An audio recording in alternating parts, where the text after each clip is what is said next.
Hello, I'm Lauren, that awkward plant girl. Welcome back to my channel. It's so good to see you guys. Thank you guys for popping in.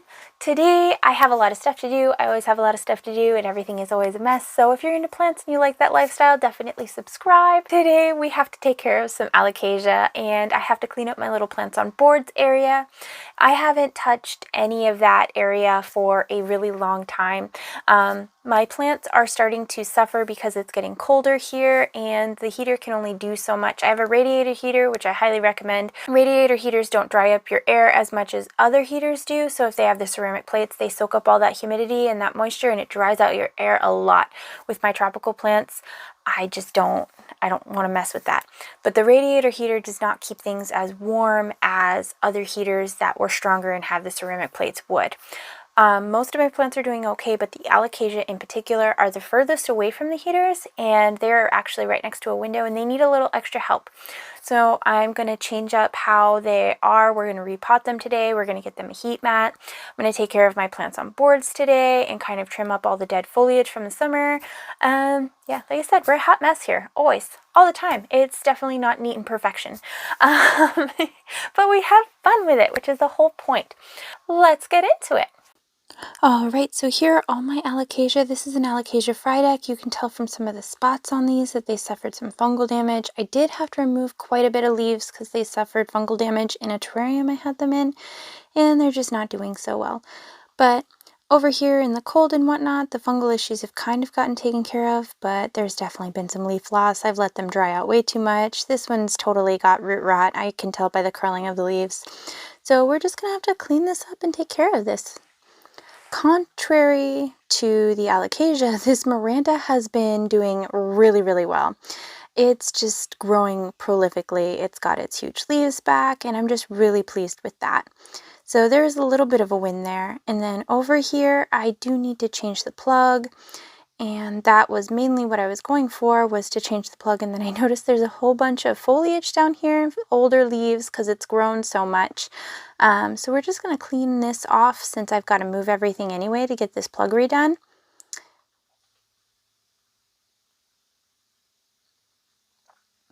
And these are my plants from Finchy. I still have some. I've moved some as well, but this is the Pink Princess and the Splendid and the variegated Philodendron Heteroraceum. So still doing good.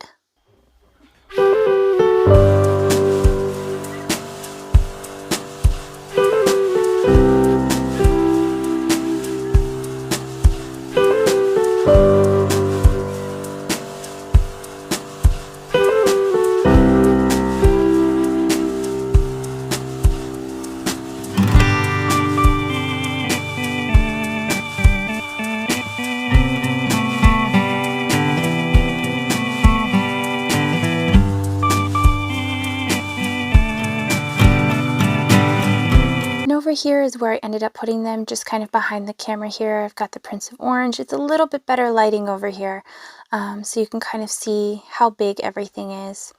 And then these are all the dead foliage at the bottom, and I think we might have to propagate some of these. And you can see everything is growing really well and sizing up really well. It just needs a little bit of a trim.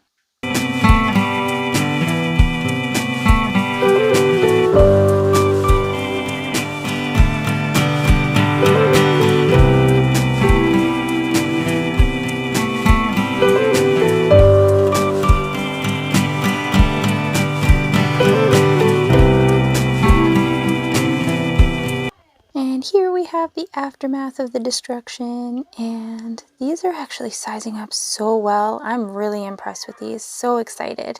And I hope they keep growing on up this. It's going to be amazing. I do have to trim these down here though.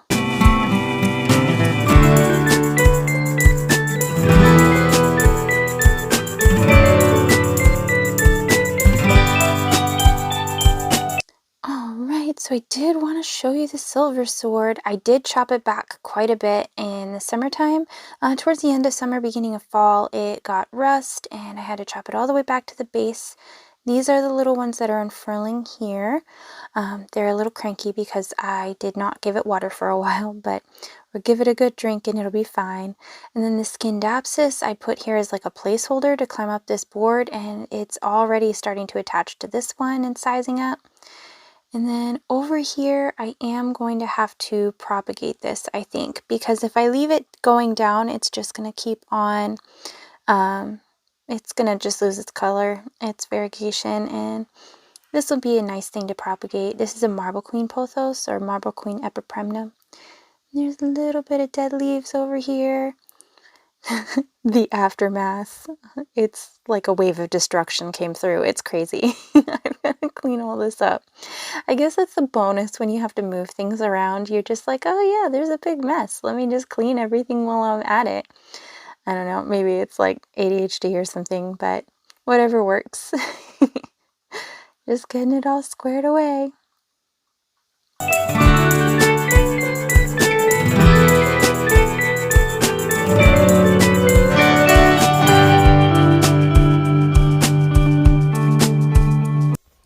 And here we go, we got the plug all situated. I did have to remove the thing that like is controlled with a controller or remote or whatever, and I'll just have to manually unplug it, but it'll be fine. And on to the Alocasia.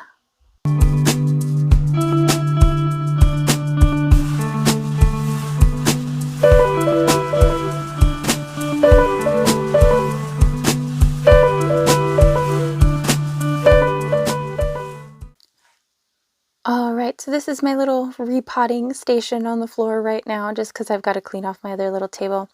And this Alocasia, you can see that it's curling up. This is the Nebula Imperialis. These ones are really, really cool. I do top all my Alocasia off with sphagnum moss to help keep the humidity up around their base, which works out really well. I just let this one dry out way too much. Yeah, its root system is not substantial. It had a very chunky mix, so which is great. Alocasia need a chunky mix. It's just not great when you have somebody that didn't water them. So you can tell all these roots have rotted off. And I'm just going to take off what I can, make sure to remove as much rot and yuck as possible. And then I think I'm going to pot this one up in some stratum. Alocasia are really loving stratum at my house, so I'm totally here for it. There we go. That's all that's left. It had a beautiful root system too, and I totally ruined it. But it'll grow happy in stratum. Ta-da! And this is just a no drainage little baby food jar, and yeah. This Alocasia, I don't know what it's going to look like when it's done. I let it dry out way too much. You can see that it lost 4 leaves. This is the Quilted Dreams Alocasia. I'm making sure to show you guys the tags so that way if it doesn't like pop up in the YouTube thing, then you guys can see it as well. And sometimes people remember it better. I know I remember it better when I can actually physically see it. So I don't know, but let me remove all this moss and then we'll take a look at it and see what's going on in here. There's always something going. I really do swear by topping Alocasia with the moss though, because as soon as that moss starts to dry out, you know that you're going to have to water your Alocasia, and it's just an easier way to keep track of everything, just because you forget to water. Clearly, I forget to water. It doesn't really help if you don't actually check it, right?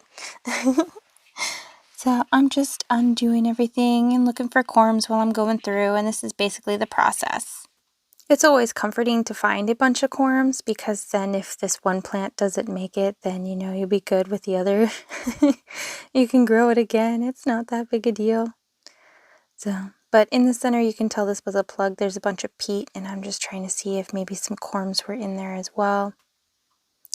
Overall, the root system isn't too bad, but I think you can go back in the same pot. And I'm just mixing in some perlite and some bark with the same soil that was there. There's nothing wrong with the soil. It was just very moisture retentive.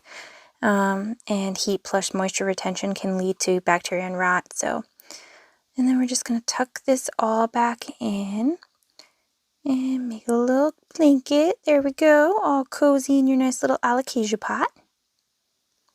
And ta-da! Can't wait to get more leaves.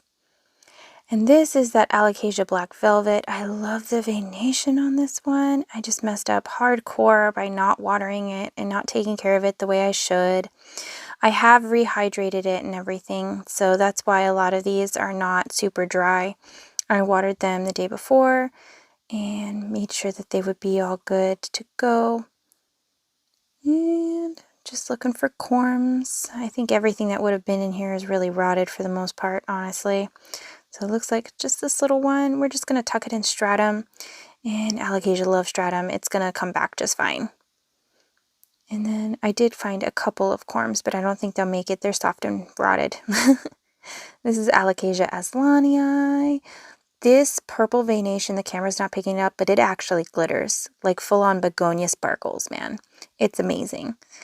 And we're just going to go through. The root system is not super substantial on this one. It's not nearly as bad as that Alocasia black velvet, though. There are a couple of corms in here, so that's not too bad. And it's really nice to see it kind of grow. Just making sure that there's nothing in the center there. We can put it in the same size pot since it's not like super substantial root system. This one I'm changing up a little bit. I do want a little bit more drainage and a little bit more moisture retention.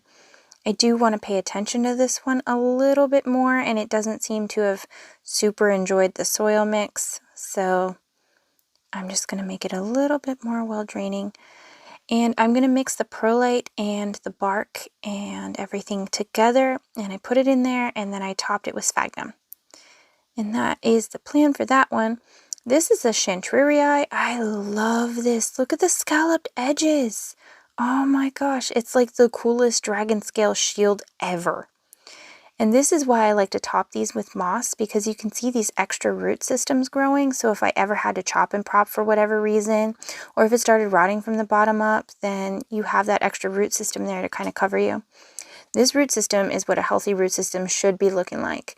So I'm just kind of looking around the outer edges for corms and just kind of seeing how everything is going to go. It's so pretty. I don't know if there's any corms. I'm not really seeing anything kind of sticking out, and this is doing so well, I don't want to mess with it. So we're just going to leave it. I think it does need a fertilization and probably just better watering techniques on my part. So this is that Alocasia frydek that's struggling with the fungal. This one doesn't have fungal issues, but this leaf does. It's just still green, it's not yellowing, and it doesn't seem to be spreading, so I'm just kind of leaving it be. Should probably remove that leaf, but whatever. And then this is a huge corm, and the root system is prolific. Oh my god. That's a double corm. That's really interesting and different. I'm excited to see how that one's going to grow. I'll be sure to update you guys. I'll let you know. I'll do like a short or maybe another whole Alocasia update video. Let me know what you would prefer, actually. Let's see if we can get some more corms out of this one. This one was growing so prolifically, I just kind of am hoping to get a little bit more out of it. And then I know it's going to do really well, so it'll be fine. This one is not so hard to get a hold of either if it doesn't work out. So, and I have that double corm. This root system is crazy. Oh my god. I'm going to need a different pot. So we got a bigger pot. This pot's a little bit deeper, not necessarily much wider, but it is deeper. And that'll allow this Alocasia to sit in there a little bit better. So, and I'm just going to kind of tuck all of this in. I did sphagnum, perlite in with the soil and some of that bark. And then this is the Alocasia heterophylla or Alocasia dragon's breath. Oh my gosh, it is a beautiful, amazing, fast-growing, easy Alocasia. Like if you're looking for an easy starter Alocasia, hands down this one. And look at that root system. Even with me letting it dry out and abusing it so much, it grew prolifically, and it's got corms. It's got extras. So I'm really excited to see this. This is going to be amazing growing all of these. And you can tell that it's a super healthy root system. And there's another little corm in here. And some people get intimidated by corm removal, but it's really so easy. You literally just pop them off. They want to pop off and grow and be washed away and grow more. So they're not meant to stay on the plant for forever. They're meant to grow new plants. So it's kind of like another way of like seeds, I guess. Although Alocasia can flower and do produce their seeds too. So that's kind of cool. It does depend on the Alocasia though, because like with Anthurium, a lot of them are sterile and can't produce seeds, especially if they were grown and cultured in labs and stuff. But they're really cool, super exciting. Oh my gosh. This one, because it was doing so well, I feel comfortable experimenting with it. So I'm going to add some stratum to this mix. And I did a little bit of moss and bark and perlite. It's a very well draining mix, but it's also going to have some moisture retention. And I'm going to top it with sphagnum moss later. So I think it's going to do really, really well. Check out that leaf. And this is the Alocasia Dragon Scale, not the Alocasia Dragon Scale Silver, just the Alocasia Dragon Scale. So it has a bit more of a jade look. And as you can tell, this thing has not lost any leaves. It's not cranky. It constantly pushes out new growth, even when I'm not watering it. So this one needs an up pot as well. And then there's a corm already, and it's starting to sprout right here. Look at that. That's so cool. And then this is these little things with the white sticking out. They're going to turn into corms later. So that's what's going on there. And I'm just going to go around the edges. I don't think I want to mess with the chunky root system too much because it's got so many little corms starting to develop. I don't want to mess with those. So I don't really see any more corms on the edge. I think I'm just going to pot this up in a bigger pot. And I'm using that same mix with the stratum that I did with the heterophyllum because it's growing so prolifically already, and I have replacement corms if needed. But I'm going to top it with sphagnum later, and it just, the leaves. This is the heat mat that I'm going to be using. I'm just going to place it on the shelf under the Alocasia and get that all set up.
Alright, so we got everything all squared away. They're all looking great here.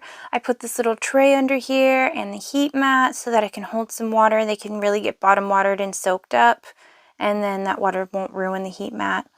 I was able to put everything back. Everything looks great now. There's my little tripod behind the scenes. And then let's get this all taken care of. So these are basically just little cups that I have labeled. They're like little takeout sauce containers. You can get them at the dollar store in like a 5-pack or a 10-pack or something. So I just labeled each of the Alocasia on here. Did not use the normal pen, so hopefully it stays on there.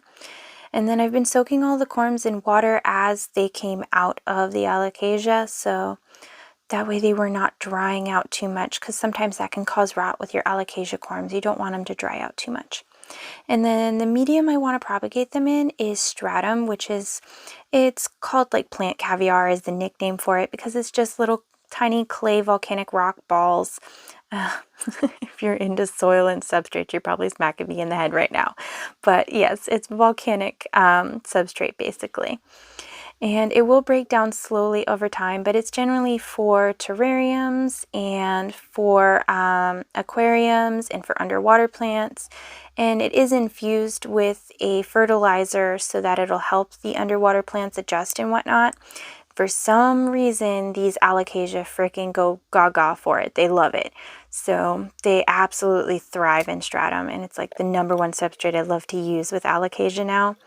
So I'm just going to tuck these Alocasia corms into their coordinated and properly labeled containers, and it will probably result in utter chaos later, and I will not be able to tell which one is which and etc., but we'll be able to tell as they grow out what they are anyway, so it's not too big of a deal. This is kind of a cool looking corm. It's like 2 in 1. I wonder how that one is going to grow. That's kind of interesting. And then we'll just tuck that little guy in the middle there, and we shall see. I think there is a couple more in here. There we go. And you basically want to make sure that they're firm, not squishy, and just kind of try to tuck them all in. Just one side. You don't have to bury them in the substrate or anything. And this is that chunk of corm I wanted to show you too. Look how huge that is. It's so amazing. I wonder if that's going to sprout quicker or slower because of its size. And then here's one that's starting to sprout already. So that'll be interesting to see too. So we only got a couple from each one, but I think overall it was like 20 to 21 corms, something like that. So we'll see how everything grows. And some people like to place holes in these cups. I don't, but I open them up and check daily. And then I'm putting them really close to the grow light so that they'll sprout quicker for me. And this grow light produces a little bit of heat too. So I'll definitely update you. Definitely subscribe. All right, so about 20 corms. That's not too bad. I think it was like 21, 20 corms, something like that. Not too bad, actually. Not too shabby. I'm very excited to update you guys when these are sprouting and they grow little baby roots. Hopefully in the next couple of weeks or so, depending on how the specific corms grow. Hopefully we don't rot too many. So let me know down below what kind of Alocasia you are growing currently, and if you are yay or nay for Alocasia. I know some people are like, they're very, very intimidating, and I was too, until I got into them last year, and now I am just so freaking like Alocasia everything. But I know I can't just do just Alocasia because I love all the other plants too. So it's not going to be for everything. But anyway, yeah. Also, did want to remind you guys, Alocasia are toxic to pets. So if you happen to have pets and you do go corm hunting, try not to leave your corms lying around because we don't want a kitty or a puppy getting into them. Thank you guys so much for watching, and I will see you in the next one. Bye!